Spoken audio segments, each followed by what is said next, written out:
What it is your boy A Space coming at you with another spotlight fight. One, two, three. And tonight in the spotlight, no one believes in boxing, conspiracies, confusion, and corruption. Let's get into it right now. And as we all know, Errol Spence is out and Ugas is in for this Saturday's fight. Everybody's saying that Errol Spence faking the injury. They're just trying to get Manny Pacquiao for 2 fights. Now it's coming out he might be out for 6 months. Whoa. Ryan Garcia is out here saying he has mental health. I do not want to bag on this young man, but it seems like he's ducking. He has not fought in a while, and we want to see him back out there, man. That's the truth. Teofimo Lopez tested positive for COVID-19. A lot of people are saying that this is fake. I do not believe so, but the date did get pushed back so many times.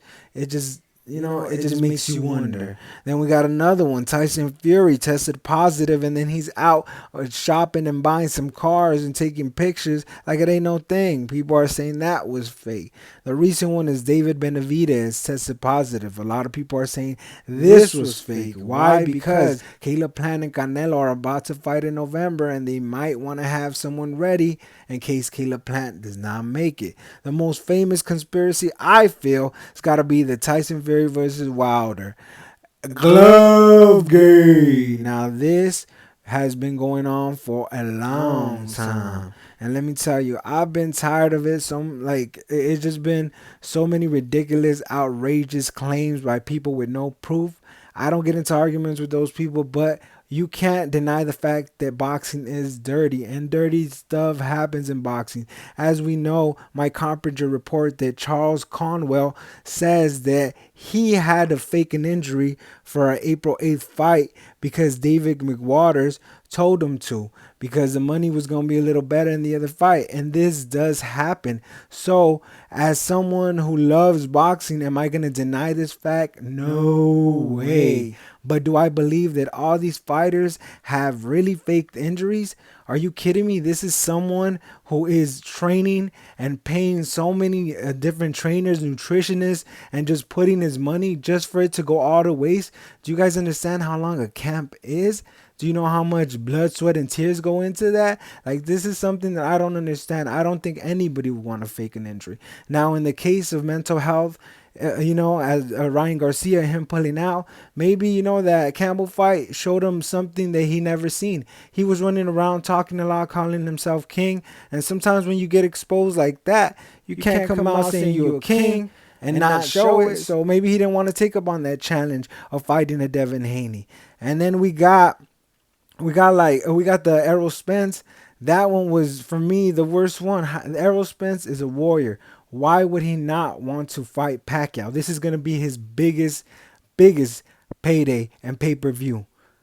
Why would he not want that? And that's what I don't understand. Why so many people have to put this spin on things and call people duck and all this other things. And then we got Fury. Fury has been known to lie. Yes, he is a dirtbag, but COVID has been going around. Do I believe he contracted COVID? I mean, yes, because it is a pandemic. We're still living in it. This is something that does happen.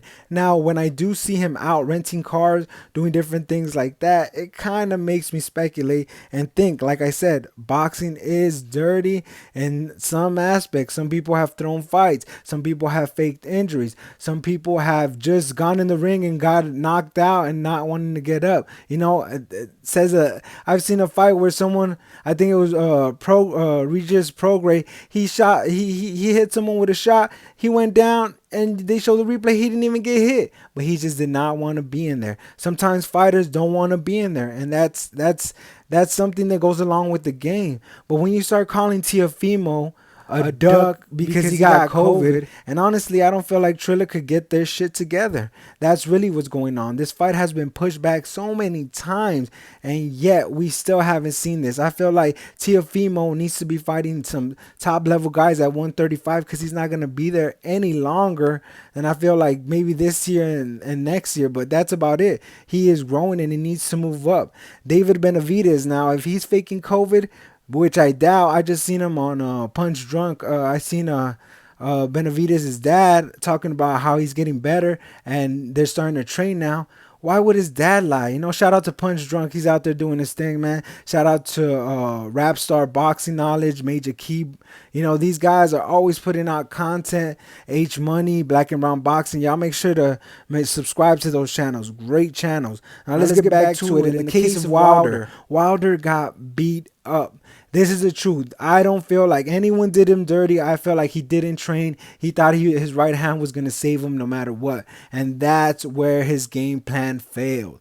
Now, am I not going to say that he's not a warrior? He's got him back in there, got a new trainer, and looking like he wants to knock out Fury. Now, if he goes down again and he does get beat, if people continue to spread these lies, I don't know what I'm gonna do, man. I'm gonna give up on the heavyweight division, and I hope AJ just gets all the belts. That's what I'm rooting for, because this is ridiculous. When someone gets beat up, he gets beat up. Move along. Let's keep it going. One L does not mean everything in the sport of boxing. A lot of great fighters from the golden age of boxing took an L and came back and won. Took another L maybe and still came back and won. This is the thing I want to see with this generation. We got to understand the kids are seeing this. The generation that's coming up is seeing this. Are they just going to go out for a paycheck, or are they going to want legacy? What kind of fighters are the new generation going to be? Are they going to be a bunch of duckers that are just looking for a paycheck? And I'm not saying these fighters don't deserve money. That is not what I'm saying. But please go after legacy. That's what you chase, and the money comes along with it. Any big fight you get that's against someone that's a champion or a great opponent, people are going to want to buy. That's what boxing is. You get the legacy fights and people are going to want to pay. And honestly, man, I've been ranting a little too much, but I just feel like the conspiracies in boxing are taking a lot away. The confusion, it's always been there, and the corruption is gonna stay there, because that's where it is. That's the building block of boxing. Peace out. Much love to everyone. Yeah.